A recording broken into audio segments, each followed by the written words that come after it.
our last of our afternoon lectures for 2021. So if you've journeyed with us through 2021 on a Wednesday afternoon once a month, thank you very much for your support.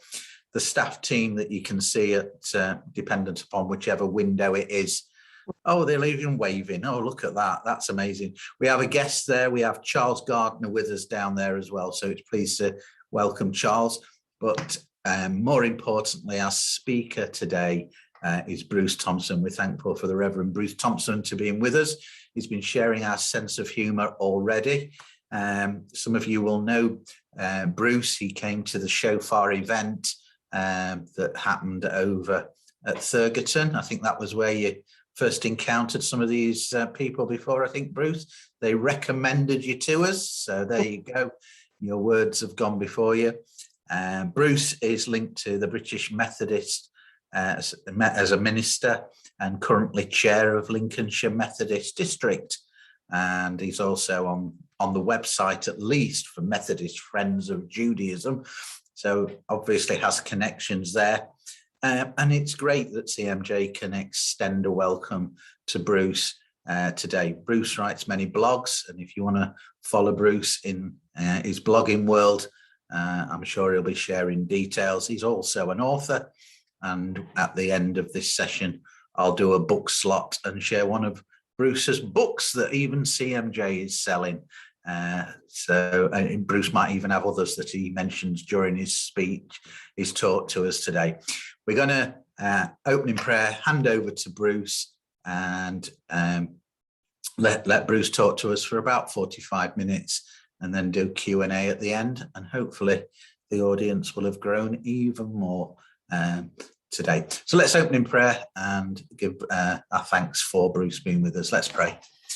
Loving God and Father, into your hands we commit our time. We're thankful, Father, for the blessings of this day that enable us to gather, set aside this time, and we're thankful for the journey you've took Bruce on that brings him this afternoon to be able to share your word, share your truths, share your understanding and his experience with us today.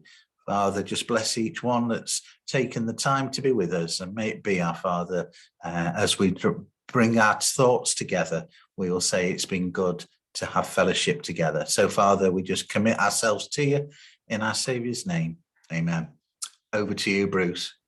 Well, thank you very much, John. Thank you for your warm welcome. And I did recognise people from the Shofar event, and it's lovely to see familiar faces. I wasn't expecting to recognise many people, if any.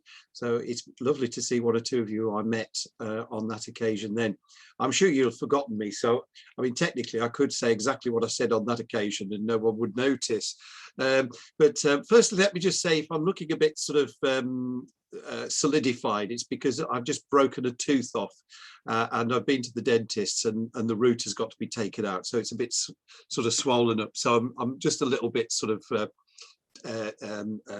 sensitive and raw at the moment, but that's, you know, it's just an absolute joy to be with you. I thought, as I often do, to give you an option really.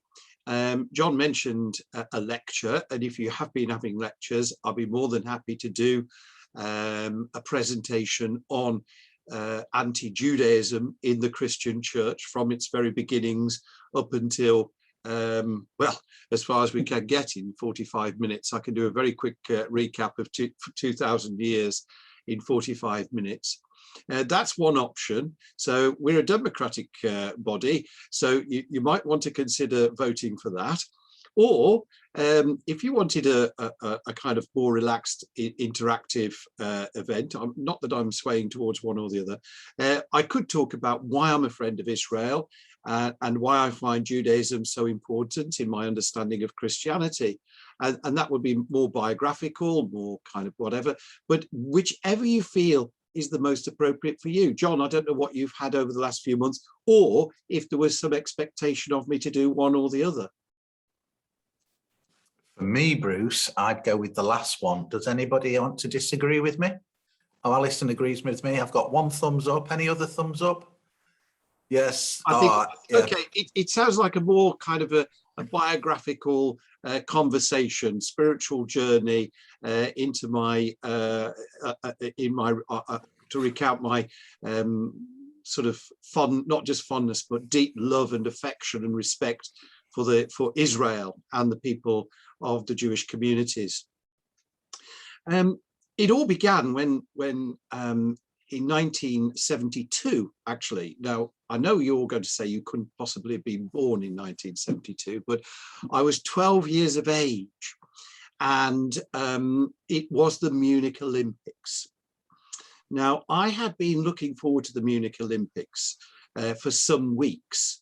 At the age of 12, I'm very interested in in sport, but in 1970, if I wanted to watch the Mexico World Cup on colour TV, I had to go down to the local working men's club for the TV room, where they had what I thought was a big colour TV. It was probably about this big, but because we only could afford a black and white one. But when it came to the Munich Olympics, my parents bought a colour TV. And I was so excited about the Olympics. I got all the kind of little booklets that you get with Sunday newspapers and things like that, and specials. And I got settled down and I was enjoying the Olympics. When you will recall that Black September, the Palestinian terrorist group, took hostage a number of Israeli Olympians, and we know what happened thereafter, and you don't need me to go into the details, but it was a massacre, and absolutely atrocious, played out on live TV across the world. And the Olympics carried on. I was actually shocked, not just shocked, but I guess, you know, you could say verging on traumatized by it, having looked forward to it so much. And I wondered, what on earth was this all about? Why were sportsmen and women being taken hostage, tortured, paraded before the public, and eventually massacred? And I kind of started at that point to try and understand as best I could as a 12-year-old what had brought this kind of hostility about. Why was it that Palestinians and Israelis somehow weren't getting on, and this sort of took seed in my mind and my heart. And then the following year, 1973, was the Yom Kippur War, and you know, you will have already worked out I'm 13 by then. And as a 13-year-old boy whose grandfather had fought in the Second World War as a Royal Marine, I was absolutely fascinated by the Second World War. The Vietnam War didn't excite me at all. I know war shouldn't excite us, but you know, you've got to remember I'm just a little boy here when I was 8, 9, 10, 11, 12, when the Vietnam War was underway. It didn't really excite me in the same way that the comics that I had called the Commando magazine, which was threepence every Saturday, if I remember rightly. And boy, do I wish I'd still got those comics, because they are now worth a fortune, particularly as I got them from very early on. But here was the Yom Kippur War, a real war with tanks and planes being fought out. And again, it involved Israel. Again, it involved hostility, hatred towards the people of Israel. Why was it that her neighbors were ganging up on her? Syria, Egypt, Jordan, all these countries coming to bear on, even then I could see from the map, this tiny little country surrounded by much bigger countries, backed by the might of the Soviet Union. What was all this about? So those were the seeds that began to sort of germinate within my mind and my heart. Now, around about that time, or at least in subsequent years, because of my interest that I've already referred to in terms of the Second World War and my grandfather's experience in it, although he never spoke much about it at all, I started to dig much deeper into the war and discovered, you know, I mean, it sounds strange these days because, of course, children are told about the Holocaust much earlier. But it was really the early 1970s when I was as I say, a young teenager, that I started to begin to understand about the Shoah, the Holocaust. What was it that caused people to kill so many people simply because they happened to be Jewish? Of course, they killed many, many other people as well, but this was different. There's no doubt about it.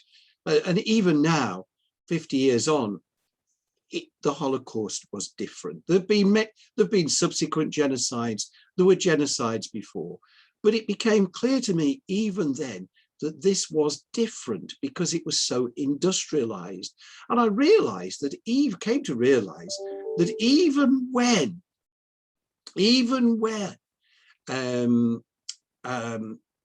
Hitler and the Nazis were losing the war, instead of diverting resources to protect their borders and their own people, they were using up valuable resources to escalate the killing of Jews. This came to me very early on, and I kind of started struggling with this from this early age as a teenager. Now, throughout this time, of course, I was going to Sunday school and eventually youth fellowship. And by the time I was 16, 17, I'd taken a couple of services in church. And the reason for that is, by the way, not because I recognized the hand of God on my life and felt a call. It was just that I'd got the loudest mouth in the youth fellowship. And whenever we put the youth fellowship were to conduct a service, the kind of big hand of kind of came on to me from the youth fellowship leader: Bruce, you can do the address because they'll hear you at the back. At least I think maybe God works in that way. Maybe God gives us a loud voice and the youth fellowship leader recognizes it and says, okay, you can do it. Because of that experience, and because of the fact that people said to me afterwards, well, not just they could hear me from the back, that was good somehow. And I felt terribly embarrassed because I hadn't written it. It hadn't come from my heart. So the next time I was asked by the youth fellowship leader, I said, on one condition, I shall do the address, and that is that I write it myself. And the youth fellowship leader said, yeah, okay, but I better check it out, which is understandable. As a Methodist minister, I get that. I get that. Some 16, 17-year-old coming along saying, yeah, I'm going to do the sermon. So throughout this time, all of this is going in parallel. I'm hearing in my Sunday school that on Palm Sunday, the Jews were shouting Hosanna, but by Good Friday, the Jews were crying Barabbas, crucify him.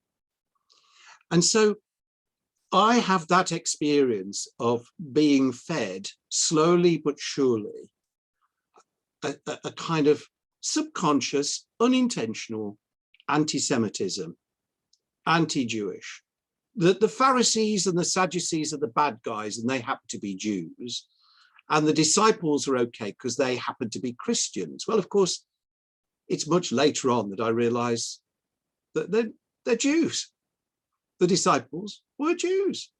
And this would be part of the kind of other presentation, and that is how can that be? But I've got all this going on in my mind. I've got hostile nations towards the state of Israel. I've got the Jewish communities of occupied Europe being all but wiped out by this awful, evil regime. And I've got in the Christian church, Sunday school teachers who are basically telling me Jews are people of darkness and Christians are people of light. I couldn't put it more explicit than that. That's how it was. Now, I went through theological college. I entered into circuit ministry, and no one had ever pointed out to me the depth of hostility between Christianity, or at least I shouldn't say Christianity, between aspects of the Christian church and Judaism over the centuries. And it wasn't until the 1990s, when I was serving as a minister in Manchester, that I started to knowingly encounter Jews. Now, I say knowingly encounter because I've known many Jews in the course of my life who've only declared that they're Jewish sometime after they've come to trust me. Let me tell you an example. In 2006, in the church I was serving in Taunton, we had the Anne Frank exhibition, Anne Frank and You. And one day this guy came up to me and he said, "Here, thank you so much. The event has meant so much to me. Here's my card. My name's Leonard. I'm the only Jew in Somerset." And I said, "Thank you very much, Leonard. After the exhibition, I'll give you a ring and we'll have coffee." He said, "Yeah, that'd be great." 2 or 3 days later, somebody came up to me. "Can I introduce myself? My name's Zelda. I'm the only Jew in Somerset." I said, "Thank you very much, Zelda. That's really good to know. After the exhibition, I'll give you a ring." So this went on. And by the end of the exhibition, we were getting close to Hanukkah. And so what I did was invite round to my house for a Hanukkah celebration the 17 only Jews in Somerset. They didn't even know each other existed. Some were divorced. Some had moved away from the community for other relationship reasons. Some had not been very religious. One was a second generation. Her father was a survivor and had, as we know, a difficult childhood, a difficult relationship for understandable reasons because of the trauma that had been passed down to her from her father's experience and so on. Now, it's very interesting that this group of 17 only Jews in Somerset should come together, because when I was back in Manchester, as I said that I would be leaving Manchester, the rabbi who was very close friends with there, Rabbi Brian Fox, said to me, "Why are you going to Somerset?" He said, "There isn't a synagogue in Taunton. So why would you go somewhere with your interests, etc., to Taunton?" He said, "Before you leave, you'd better build a synagogue." Now, you know, I mean, I said, "Yes, Brian," because you couldn't say anything else to Brian. You know, "Yes, Rabbi, I'll do what I can." Now, the joy is, of course, is that these 17 only Jews in Somerset formed the Somerset Jewish Cultural Society and began meeting once every other month and for the festivals, and did all sorts of things and continue to this day in a small measure, but nevertheless. And when I came to Lincoln, and I was asked by the bishops here and the other church leaders to introduce myself and tell me something of my, you know, what's been happening in my life, I told them this story, that I'd been tasked with building a synagogue in Taunton, but I only managed to help create the Somerset Jewish Cultural Society. To which one of the church leaders said to me, "Huh, it's about time a Jew built a church." And I said, "Too late, it happened 2,000 years ago, it's still going." And he didn't laugh, he just didn't like it, you know, and it's that disconnect and this arrogance amongst many Christians that somehow Judaism almost has nothing to do with Christianity. And I haven't, you know, we'll come to a little bit of that in a moment, but there I was in the mid-90s, encountering Rabbi Brian Fox, who tasked me with the job of building a synagogue, meeting people in his congregation, in his community, quite a number of whom in the mid-90s, 25 years ago, were survivors of the Holocaust, were kindergarten transportees, were people who had come here slightly before the Nazi regime, but whose families were all wiped out in Central and Eastern Europe. And all of this was opening my mind up much further than Munich, Yom Kippur, and even my reading of the Holocaust, because I'm sitting in the presence of those who went through the gates of Auschwitz or had been transported to another camp on a cattle truck. and you are shaking the hand of someone whose arm contained a tattoo. This isn't theory anymore. This isn't TV. This isn't reading a book. This is real, as we know. When we are in the presence of a survivor, it is, well, you're in the presence of eternity somehow, because this great evil that was poured on to God's chosen people. And in many corners, not all corners, because, you know, we are of particular perspectives, but a large percentage of the church doesn't want to know about this and doesn't want to pay respect or give recognition to the fact that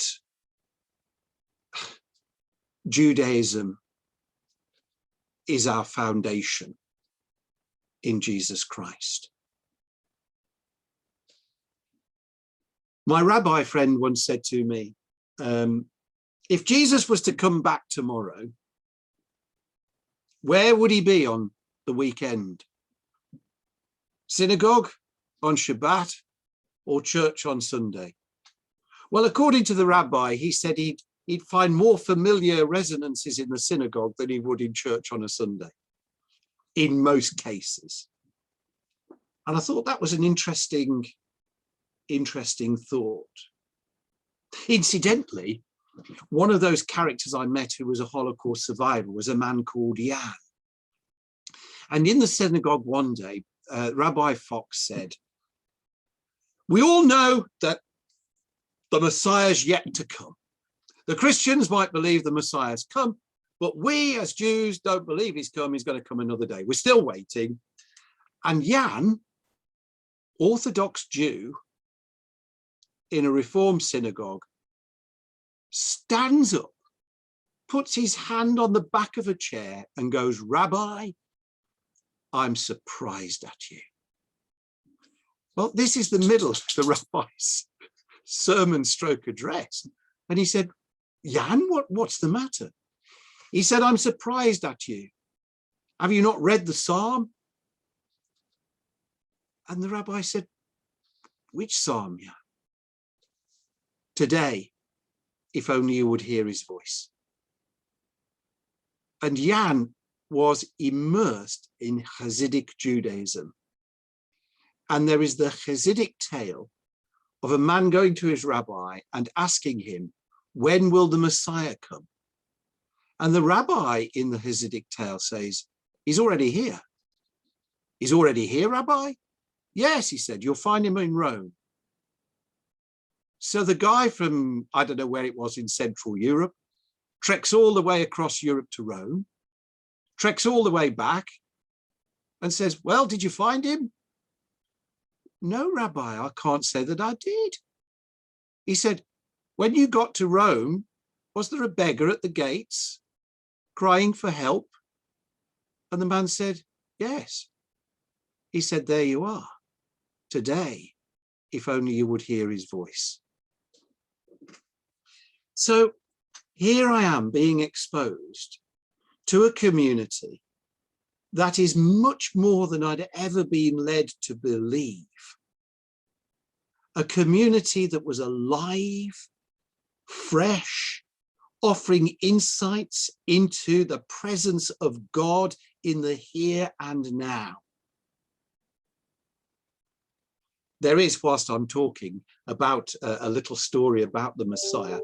Amos Oz, who's the he's dead now, he died just a few years ago, the late great Amos Oz, Israeli novelist, who asked his grandma, they lived in Jerusalem, he asked his grandma, what's the difference between Jews and Christians, grandma? Because he'd started to realize as a little boy there weren't just Jews in this world. He'd started to encounter Christians. And she said, well, she says, Amos, it's like this.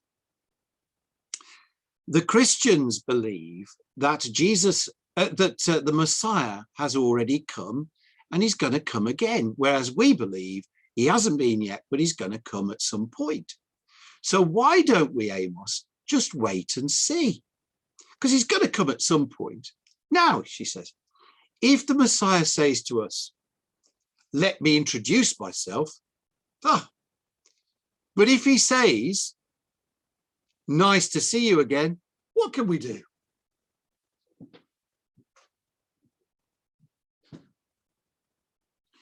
So here I'm finding something really fresh, informative, and alive, which was adding to my own Christian experience in the church. And I began to read the Gospels in a different light as well, because I started to find that these, apart from Luke, of course, were Jews who had come into an experience of Jesus, either personally or through the accounts of others, but there contained within the gospel accounts is this rabbi, this wandering preacher, this faithful Jew who is the Messiah. And some Jews followed him, some did not. Why? It's a mystery, and we could spend all afternoon on it, and we would do if we could. But then, in addition to this, I was persuaded by my neighbor to lead a pilgrimage to Israel. This is all happening at the same time. And to be perfectly honest, I'd hardly set foot out of England before. I'd been to Wales, but I'd hardly set foot out of England before. I had actually the year before flown to Northern Ireland. That was the first time I'd flown on a plane. I was 35 years of age. I'd never been on a plane before. I was absolutely terrified. And that was only 3/4 of an hour. The very thought of spending 5.5 hours at 32,000 feet absolutely, utterly terrified me. I was so convinced that I shouldn't go that I even said to my colleague minister, superintendent minister, why don't you do it? Here's all the stuff. We've got a church that wants to go. You go. And a few months later, my neighbour said, we've heard nothing from Reverend so-and-so. I thought, I owe it to them to go with them. And when I went to Israel, my life took on a wholly different perspective. On the itinerary, as well as the Holy Sepulchre and the Garden Tomb and Bethlehem and the Galilee, was the Western Wall. And I thought, why are we going there? Even though I'm getting exposed to Judaism, I'm thinking, why are we going there? And when we got there, the tears rolled down my face. It was uncontrollable. I couldn't control them. It was the day of bar mitzvahs. It was alive with joy, a celebration. And here we were with the walls of the temple before us, with people praying and celebrating and reading scripture. And I was just enveloped in this kind of love, not just the love people had for one another, but this extraordinarily holy sight. The only other time I cried on that pilgrimage, and I don't know where it came from, was when we got to Abu Ghosh, which is the site of Emmaus. And I just sat there and it was all quiet. And again, I sensed that love, that feeling of eternity, that connectedness throughout the generations and the centuries. Now, when I came back from Israel, I redoubled my efforts with the Jewish community. I became much closer to it. I started to attend the rabbi's study evenings on a Monday night. And it was there that I first came across Jan, actually, who had challenged, who went on to challenge the rabbi. How about this for a bit of interfaith work? We're sitting at the table of the rabbi one night. The rabbis are at the top end. And I can tell you now, around the table is Jan Fuchs. He always said, I left Prague after Hitler came. That's understated. Next to him was a driver, invariably some young woman. Jan is like in his 70s, 80s or something. Invariably some young woman from the synagogue who he always convinced should drive him.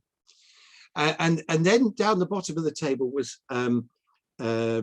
Julian Levy, son of Rabbi Isaac Levy, who was one of the two Jewish rabbis at Belsen at Liberation. Leslie, his wife, a woman whose name escapes me, who survived Denmark, the occupation of Denmark, Roger Tomes, Old Testament lecturer, Canon Albert Radcliffe, chair of CCJ, and me. Now, halfway through the evening, usually Jan is in this sort of state. And the rabbi was going through, I can't remember which text it was, but he raised the issue of idols. And he said to Julian at the foot of the table, the son of the Belsen rabbi, Julian, he said, what would you do if someone gave you a crucifix? And Julian, being ex-Orthodox, now Reformed, said, I couldn't possibly accept it, Rabbi. Why? He says, because to me, and my family and so on and so forth. Yeah, okay, I get it. Bruce, what would you do if someone gave you a statue of Buddha? I wasn't expecting this. And I said, well, it means absolutely nothing to me. There's no, I take what Julian is saying regarding the baggage, the story, and so on behind the gift that would be given to him. But to me, it means nothing. I mean, I just don't know what I'd do. Now, the rabbi just says, okay, let's get back to the text. As suddenly Jan stirs, and he goes, I have a Madonna and child above my bed. And the rabbi looks across at this Orthodox Jewish man who'd survived, who's heavily influenced by the Hasidic community, and says, sorry, Jan, I didn't quite catch what you said. He said, I've got a Madonna and child above my bed. What are you doing with a Madonna and child above your bed? Jan, what are you doing? And he said, it's like this. He said, I have it on a shelf next to my bed. It's the last thing I look at night. And it's a symbol of piety. And I always get a good night's sleep when I look at it. Well, the rabbi is absolutely, utterly astonished at this. To which Julian, the son of the Belsen rabbi, goes, oh, come on, Rabbi, she was a good Jewish mama. Okay, so let's get back to the text, says the rabbi, and all is forgotten. But I didn't forget it. And the next time I was having a coffee with Jan, I said, Jan, what are you doing with a Madonna and child above your bed? And he said, well, it's like this. Some nights the rabbi really goes on, doesn't he? He goes on so long, and if I haven't got a lift, it's too late to catch, I certainly don't catch a bus, and it's too late to get a taxi.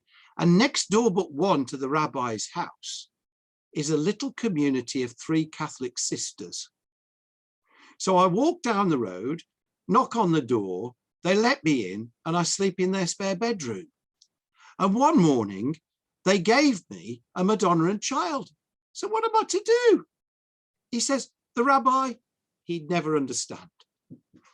So here I find this community and these characters, and I'm only just telling you about Jan, I could tell you about so many more, who are really enlivening my spirit. They are also, in a sense, reminding me of the Spirit, capital S, in my life and my world. And I'm finding new insights into the scriptures, not just the Old Testament, but how those new insights in the Old Testament foster a greater understanding of what is often implied or assumed in the gospel accounts that wasn't taught to me in theological college. Things have changed a little since then. And then a number of years after that, in 2010, the Methodist Conference agreed what is known as the Justice for Palestine Israel report, which I find deeply offensive, deeply biased, hostile towards Israel, 50-odd criticisms of the state of Israel, hardly a passing reference to Palestinian terrorism. And it was the first time the conference was streamed live on the internet. And I can remember sitting in my kitchen in Taunton, feeling physically sick. Physically sick. And so since then, a small number of us, and we've grown year by year, and our membership is now around 50, 60, formed Methodist Friends of Judaism. We did this because there was already a Methodist Friends of Israel, but what we wanted to do was be not just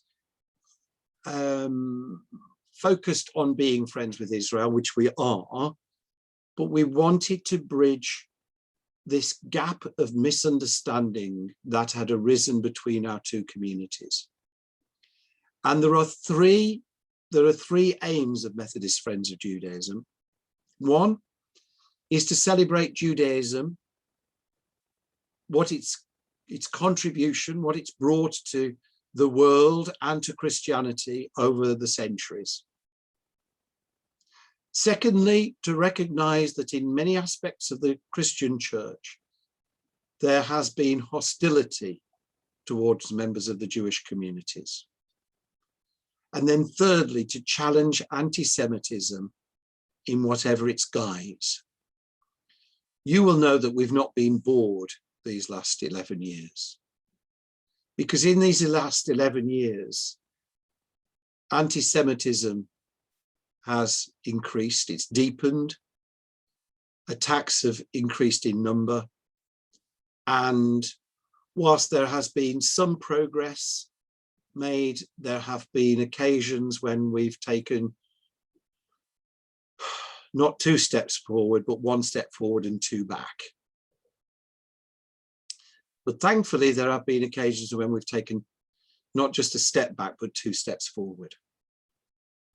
So that is something, and it is only brief, of my experience, my little journey into why it is that I am proud to say that I'm a friend of Israel. We are currently been arguing against another document that came before the Methodist Conference this year. The Methodist churches have been invited to study it. It's called Cry for Hope, and you can look at it online. I find it deeply offensive. It's historically inaccurate. It labels Israel in very negative terms as a colonial imperialistic exercise.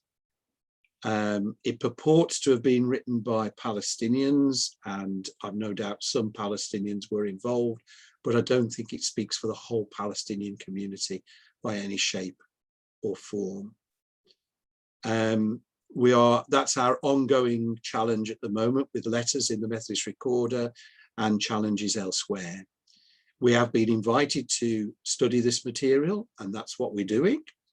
But, you know, sometimes it's difficult, as you probably have found for yourselves, that when you encounter a member of the Jewish community who doesn't know us well, or maybe for the first time, that we have sometimes a little obstacle to overcome. And I understand that. But I believe that by being honest and open and offering the hand of friendship, we have a great deal to teach each other. And I don't say this with any element of pride, but I share it with you just to say that there has been a reciprocation of understanding as well. People somehow, for some unknown reason, in synagogues or Jewish communities, wherever I've been, we have a reciprocation. That's all I'll say. That I learn much, and I'm told others learn much as well by that interaction. So that's why I'm a friend of Israel. That's why I find Judaism so important in my understanding of Christianity. Friday nights are far more important now than they ever were early on in my ministry. There's something about the Shabbat. There's something about pausing on a Friday night and giving that time to God. A rabbi once said to me that probably one of the reasons why there's this kind of exhaustion for Christians, these are his words, is that of course we celebrate Shabbat at the end of the week, whereas you celebrate Sabbath at the beginning of the week. So we're laying things down, and he says you're all ready to pick things up. So by Friday night, we take a breather and a big, deep pause. Then we can truly give thanks to God. And it is true, isn't it, that as Jews never cease to tell us that it's not just that Jews have kept the Shabbat, but Shabbat has kept the Jews. And as Christianity becomes ever more a minority faith in this country, we have much to learn from a people who have always been a minority over 2,000 years. And they have been tenacious, they have been faithful, they have much to offer us. So thank you very much. Thank you, Bruce. I can guarantee your talk today has not been replicated in all of our talks throughout 2021. That was so encouraging. Many of our supporters will mirror exactly your circumstance of going to Israel and be seen significantly moved and understanding God at work amongst his people.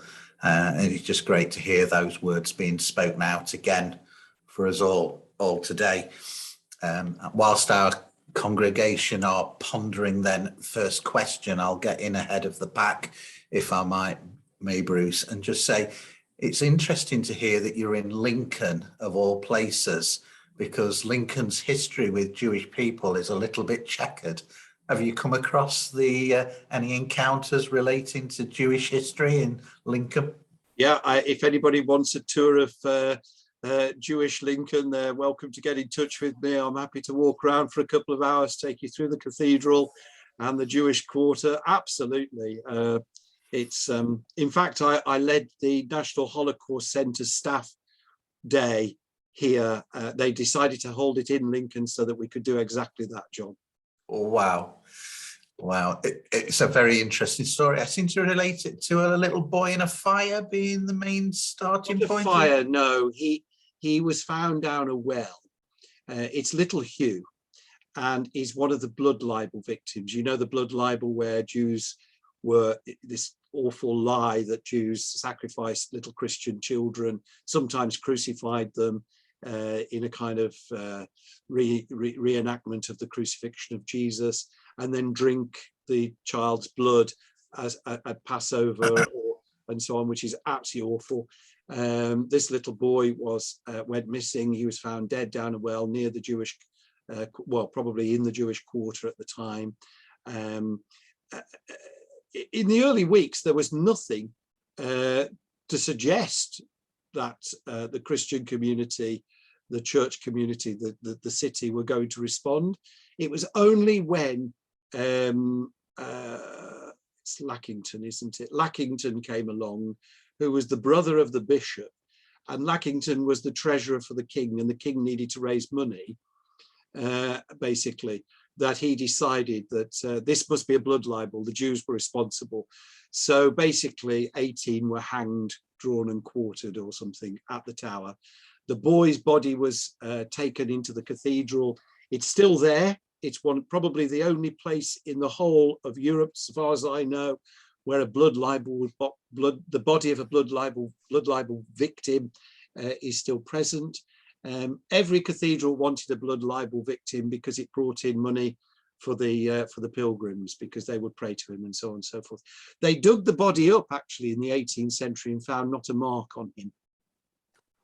And they'd said that his teeth had been smashed, he'd been crucified, his teeth were perfectly intact. He hadn't been crucified, the body was perfect. He probably drowned.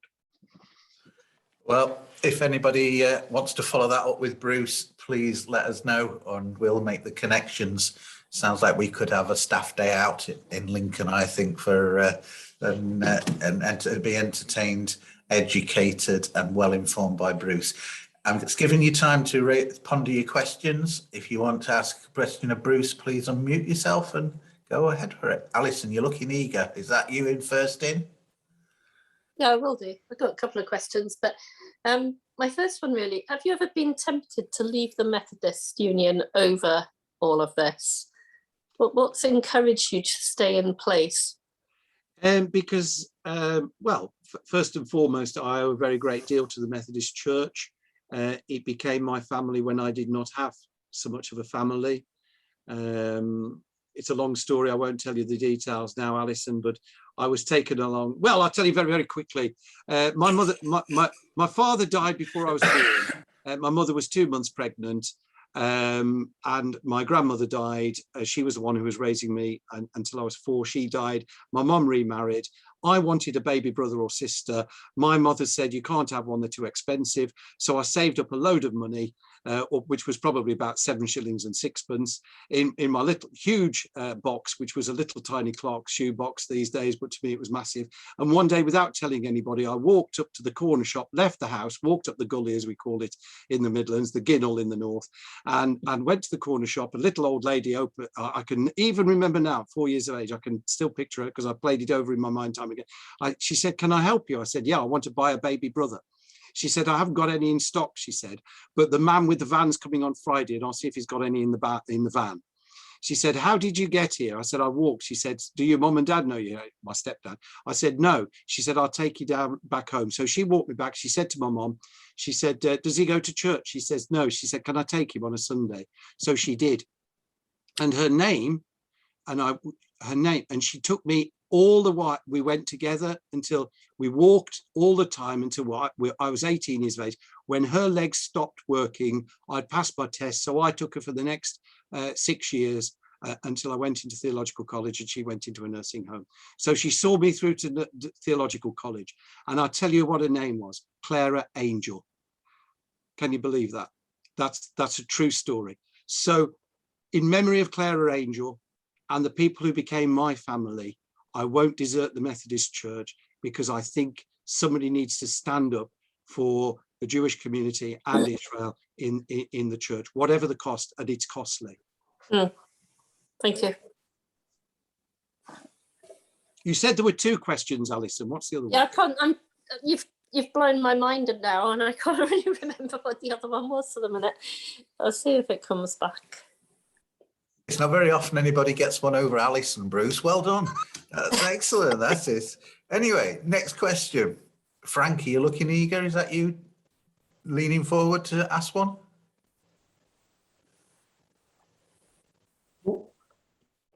Okay, just a quickie then. You assumed that Luke was a Gentile. I think that's being queried more and more now. A lot of people would query that. I think a lot of academics now would say, oh, we're not so sure. Maybe he was Jewish after all. So just a comment. Who's that? Sorry, Frank? Luke. Oh, Luke. Oh, Yeah. Well, yeah, I'm going on the traditional understanding. You're probably right. Definitely. I mean, traditional understanding, but yeah. But if they're wrong and he's a Gentile, then you can simply say, well, the whole of the New Testament is written by Jews, for Jews, and yeah, it's a Jewish book. So, I mean, comment in passing. That's all. Yeah, I mean, I'm a big fan of Paul, but the bottom line is the early Christian church wasn't just the Pauline version of Christianity. The Jerusalem church continued to exist until the the fall of Jerusalem and the destruction of the temple in 70. However, it then relocated itself to Pella in modern day Jordan, and further up into Syria. The Aleppo Christians that have been brutally treated, massacred and ethnically cleansed in recent years without a drop of a hat really by some people. Where were the protests on the streets of London about Christian communities that date back to the very first century of Christianity? Nobody seems to bat an eyelid about that, except some of us, of course, but the thousands should have been out on the street. And also that Jewish Christian community continued to exist until in that form until at least the 5th or 6th century, and in the 3rd or 4th century on what is now the Saudi Arabian Peninsula. So all of that kind of sort of died out and evolved into other forms. But I do think, you know, that phrase is very interesting about history being written by the winners. I think theology is as well sometimes. And we've lost some aspects of the church, not all aspects of the church, because obviously, you know, we understand that Christianity owes a very great deal to Judaism, but a lot of section of the Christian church seems to, you know, believe it has no place to play. You know, it was superseded long time ago, waste of time, etc., etc. But the truth of the matter is, for many centuries, and still to this day, there are different denominations, of course, but for many centuries there was a very clear Jewish Christian community. Where they upheld the Torah, they upheld the festivals, they you know, circumcision, so on and so forth, very much so. And it's only in more recent times, more recent decades, like you said about Luke, that we're beginning to appreciate that these things did exist for a very long time indeed. Thank you, Frank. That's good. Any other questions? Alison, have you remembered your second question? Oh, yeah, it's quite complicated though. Oh, great. Well, it might not be. So one of the questions going around in my mind is that, as it says in Genesis 12:3, those said to Abraham, those that bless your seed, I will bless, and those that curse you or take you lightly, I will curse or utterly destroy, is the actual translation of the Hebrew. And I'm in an ongoing conversation with a local minister here that some of the staff at CMJ know about. And he said, well, it doesn't really mean the Jews, it means the seed, which is the Christian church. So he's heavily into this, and Israel shouldn't be there because they crucified Jesus and all this stuff. Really? So, well, we're in a conversation. It's kind of ongoing. So yeah, he's prepared to think about things. And what I'm seeing, obviously, well, we all can see that congregations are dwindling. I'm in the Anglicans in Church of England, and certainly Leicestershire Diocese is in deep stuck with finances at the moment and can't replace vicars, and looking at a new way of managing, which involves the laity doing more, which is a bit of a joke. Not that they shouldn't be, but I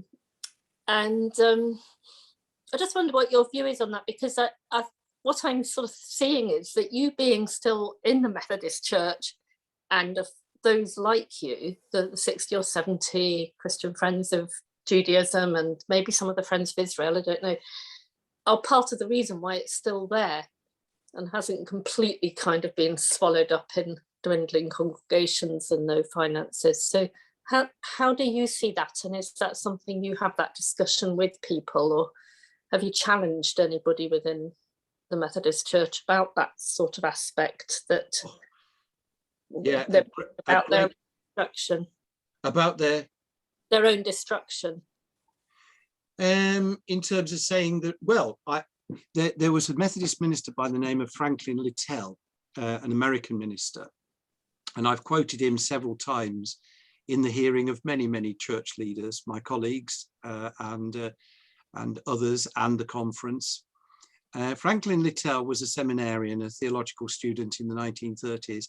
He and his friends went on a European tour, and you can look him up actually. There's a wonderful photograph. If you Google Franklin Littell, and you'll find a photograph of him remonstrating with a Nazi at a Nuremberg rally, because Franklin, being a brave young Methodist, decided he needed to go and see for himself what all these Nuremberg rallies were about and what this Hitler guy was. And he was so angry, he started remonstrating, and you can see him raising his fist. He's probably remonstrating, but it does look as though he's about to thump the stormtrooper. And he got ejected from the Nuremberg rally. Now, he had German parents, so after the war, he returned as part of the denazification team. And he spent 10 years there, and he was the very first academic in the United States to introduce Holocaust studies. And he wrote a book called The Crucifixion of the Jews, which is an absolutely terrific little book. It's more emotive than mine. You might have seen it. Have you seen it? Have you got it there? I found it. Yeah, you said Google. I did. Oh, you've Googled it. You've Googled it. Yeah, I thought you bought it. Well, you better buy it, Alison. Buy mine first. It's a better book. And Franklin Littell said, the Christian church will not fulfill its true mission until it's repented of its behavior towards Judaism. Okay. And I've quoted that several times. The Christian church cannot fulfill its mission until it repents of its own behavior. I'm paraphrasing it, so you'll find it, towards Judaism. It needs to repent. It needs to confess its sins of turning away from what God intended through the people of Judaism. Now, going back to your Abraham seed, I have no doubt at all it meant the people of Israel. It meant Judaism. It meant Jews. How could his argument is very similar to the 3rd and 4th century, when some people said that the people who had created the golden calf at Sinai were Jews, but those who rejected it ended up being the parents of those who became Christians. I mean, how bonkers can you make this up? Seriously, how can you make this up? Well, I mean, that guy, your minister really does need to. I'm glad he's thinking, and I'm glad you're there to challenge him. Yeah, we're having a conversation. Oh, I'm really pleased to hear it, because Israel should exist. It has a right to exist. The people of Judaism have a right to their rightful place in the eyes of God, and we in the Christian church should honour that. That's my view. Thank you, Bruce. Thanks. Thanks, Alison. Thanks, Frank, for your questions. It's been great to share our afternoon with Bruce. Bruce has made reference to his alternative, and there's the book that we've got in CMJ's online shop. Great Christmas present if you're looking for that Christmas present. Oh, look at this coordination here. I am amazed. Thank you, Pip, for bringing that one up. There's the full details for us. And as Charles is here, we can't not mention his new book. Look at this one. To the Jew First. Charles is sitting there nice and calm. He's written this book. The stocks arrived for us today, and that'll be going into our shop as well. So if you're looking for Christmas presents, there you go. CMJ's got everything sorted for you. If you want to see the programme of speakers for next year, the first one in January, the second Wednesday of January, I think it's the 8th, is Mark Madeley. We'll know Mark as Mr. Shoresh in CMJ World, organising trips. And Mark would be greatly encouraged by any of us going on one of his trips. He was with us on Zoom for our staff meeting this morning. Bookings are starting to take place. He'd just like them to be happening a lot quicker.